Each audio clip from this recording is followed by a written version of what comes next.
This video was brought to you by my loyal patrons. Pledge today and receive exclusive perks. Link in the description.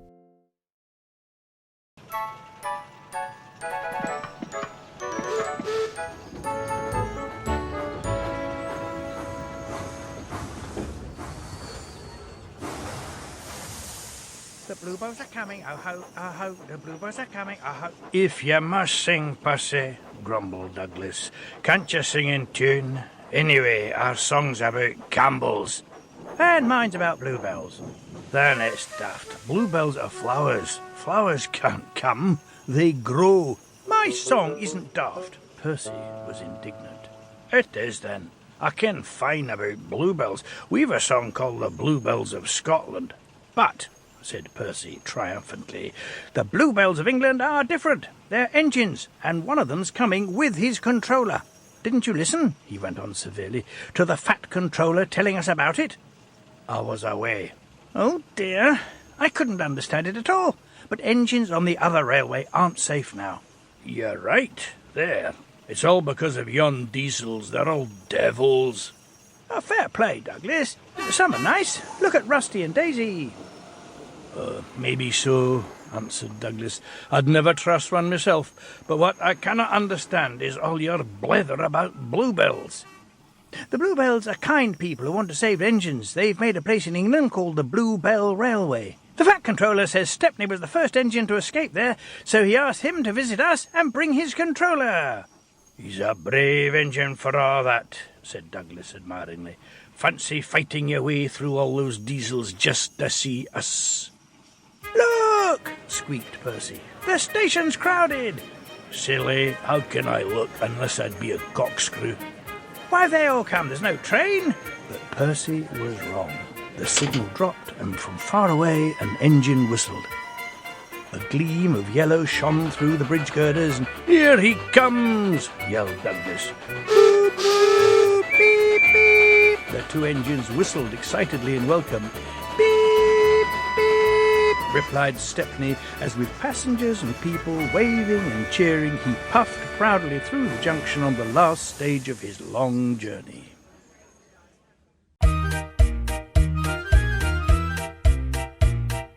Welcome back to the railway, folks. We've looked at Daisy, Toby, and James before. Now it's time to spotlight the little green goblin himself, Percy. We all know who Percy is, so let's just jump into it.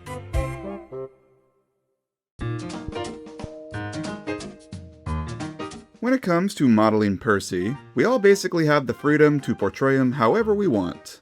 Percy is one of those few characters in the series with no definitive basis. Even Wilbert Awdry didn't know what he was.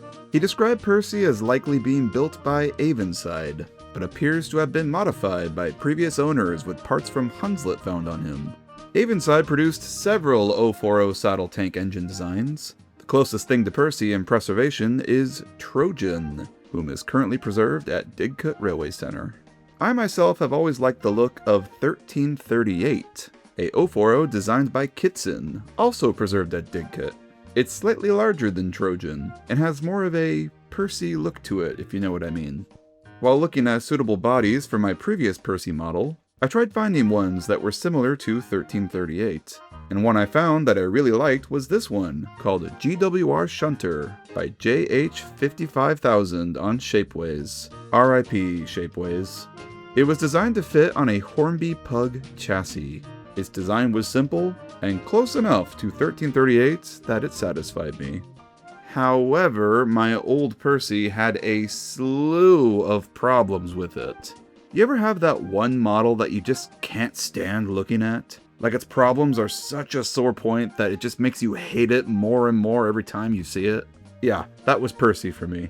First of all, the body finish was awful. I can't believe I was okay with how this looked back then. It was so rough, it looked like Percy had hair growing out of him. The chassis sucked too, and Percy would barely run. He'd move a few inches and then his side rods would just stick. The Hornby Pug is notorious for how bad it runs, even newer releases of it. But for a long time, it was one of the only cheap, good-looking 040 chassis on the market. Thankfully, that's changed greatly in the last few years, and we have a lot more options to choose from now.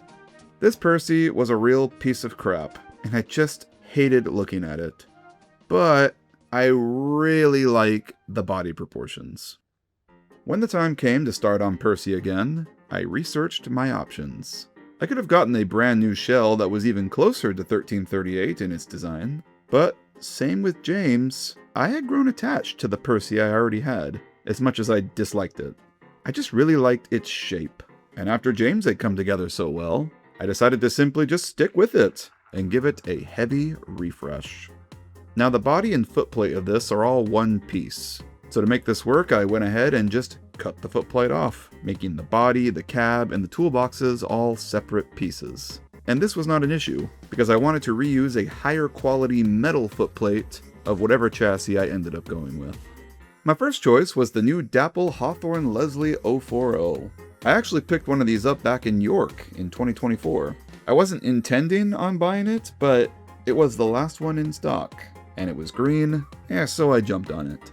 And it's a fantastic runner too. It may be the best running 040 on the market at the moment. I purchased it thinking I would eventually use it to make a new Percy. However, when I finally took it apart, it didn't work.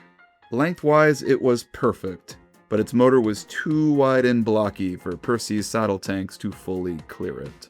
So I took a look at some of the other 040s in my collection. I found my Katie, a red Andrew Barclay class by Hattons, an engine that I have not looked at probably since my last model collection video. It's not one that I break out often. However, it still ran beautifully when I tested it. I was also happy with the Barclay because it's a slightly bigger 040, a little bigger than a Peckett or something like Trojan. Percy is a small engine, hence his title, Percy the Small Engine, but he's not dinky. He does pull trains on a branch line, after all. To me, the perfect Percy size is somewhere between a Peckett and an Austerity 060. I was really content with the idea of using the chassis of a slightly beefier 040, and so I moved forward with the Barclay. I took it apart to test it, and miraculously, the body almost fit. The Barclays have their bunkers within their cabs, and those pieces here are made of metal and are a part of the footplate molding. Percy's cab would not fit over them, so I had to cut them off. I seared them off with a Dremel and sanded them down. Percy's smokebox saddle is also quite narrow, and created a huge gap between the exposed frames on his front. So those frames would have to go too, and I'd craft new ones. After a lot of sanding and a few finger blisters later, Percy finally fit flush on the Barclay footplate. The footplate is slightly too long for him. You may notice that there's a little bit of a lip behind his cab, but I don't really care, if I'm being honest. It's close enough. I never liked the chimney that the GWR shunter body came with. It looked a bit too large, in my opinion. So at this time, I chopped the thing off and placed a new one on him. This chimney came from an old Hornby Thomas. Much better, I think.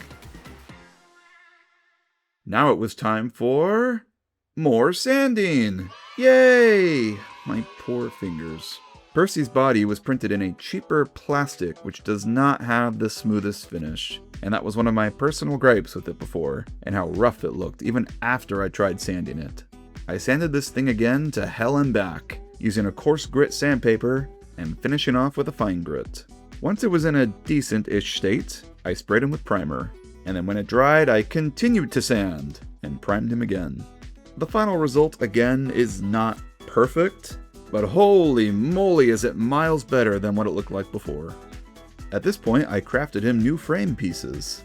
These were cut out of an old gift card, the same one that I used for James's cab doors. I cut them into little triangular shapes similar to how they look in the book illustrations. I superglued them to the sides of his smokebox saddle, and boom! He has much more accurate frames now. I started looking at faces at this time. Thankfully, there are hundreds of options for Percy toys, so plenty of faces to choose from. I ended up going with the face from a spare capsule playrail windup. It was about the right size, it looked pretty accurate, and I liked the expression. I also had a spare sad Percy variant, so now he has two different expressions he can go between. Capsule Playrail also produced surprised and tired variants as well, which I do own, but I only have one of each, and I didn't want to dismantle them. I'll pick up spare ones on Buyee eventually to use on my model. Now it was time to pick a green. I previously experimented with green shades while testing colors out for Daisy. I really liked the Tamiya PS21 Park Green that I had tested, so I decided to move forward with that since I had it on hand. After a couple of coats, Percy was green again. When it dried, it ended up being a bit on the cooler side than I thought it would be, but I was still content with it. Now it was time to paint everything else by hand. I painted the running board of the Barclay footplate black at this point too, and the sides and buffer beams in red. The smoke box was painted with a matte black, his handrails with silver, his brass fittings with gold, and his wheels green. I considered painting the side rods silver, but I kinda like how he looks with these red ones. More industrial-like. So I just kept them as is. Though I may paint them silver in future, I haven't decided yet. At one point, I considered swapping his buffers out with the smaller ones from the previous model, but I just didn't like them.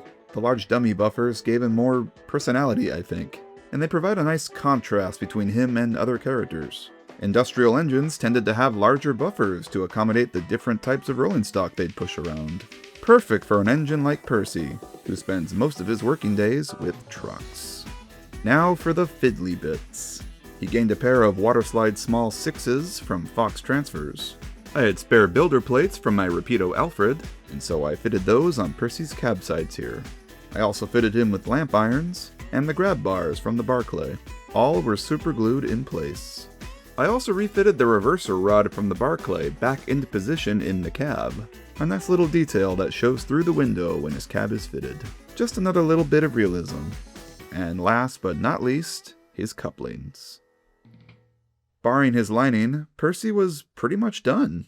I put off the lining because at this point I just wanted to see him run. So, to the layout he went.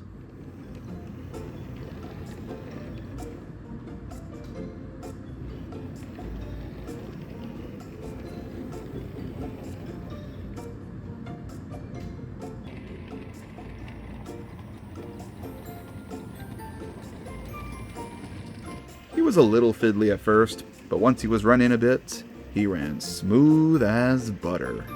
Much better than my previous Percy. After taking a bit of a break from him, I finally finished the lining. Using .35mm red lining from Fox Transfers, Percy gained his stripes on his saddle tank and his cylinders. He was done. With Percy finished, let's now see him do his thing.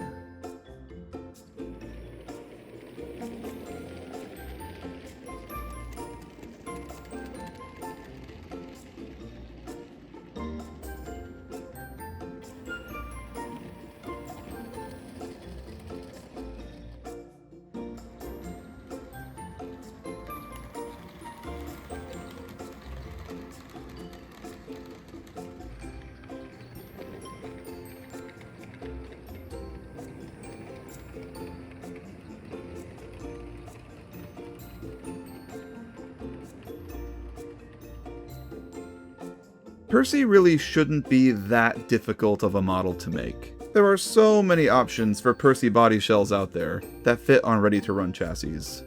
But of course, I just had to be difficult and do some weird kit bash. But in the end, I'm glad I pushed through with my intent to reuse the body I already had.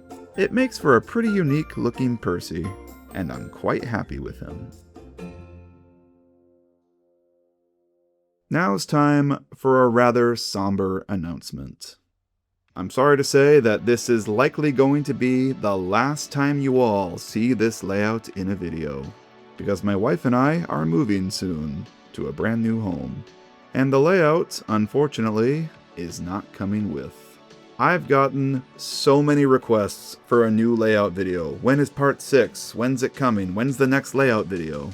Well, this is why I've been so slow with any layout progress. Because I knew in the back of my mind that I would just have to take it all down soon.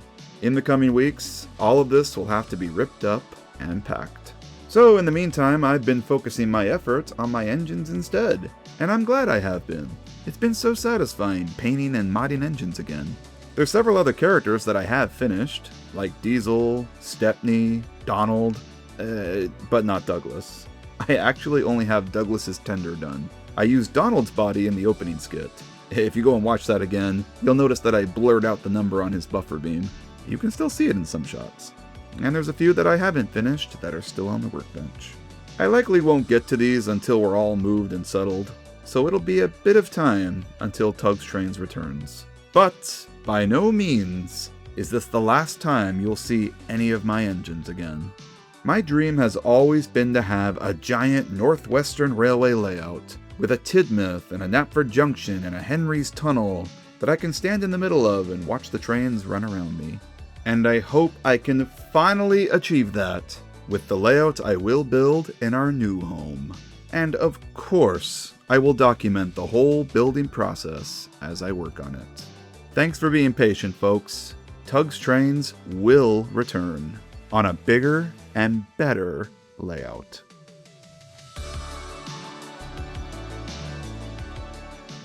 This pick of the week goes to Do You Have What It Takes to Be a Thomas by Windwatch98. This is the second or third time I've recommended one of his videos because they're just so dang creative. This one is no exception. It's a mockumentary instructional video with a narrator instructing the 2026 Reboot Thomas on what qualities a real Thomas of the past shows have.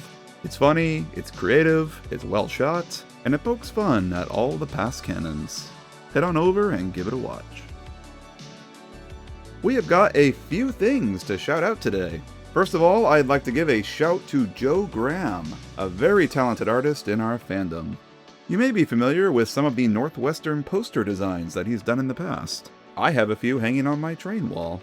He has a new poster design out, this beautiful depiction of Henry on the Flying Kipper at night.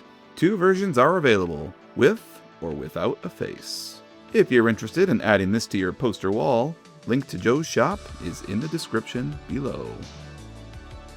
Second order of business, it's almost here! Thomas & Friends Wonders of Sodor is launching on March 17th. You all don't know how excited I am for this. I'm not even a video game guy really, but the idea of an Audrey map-accurate Thomas simulator is just so cool to me.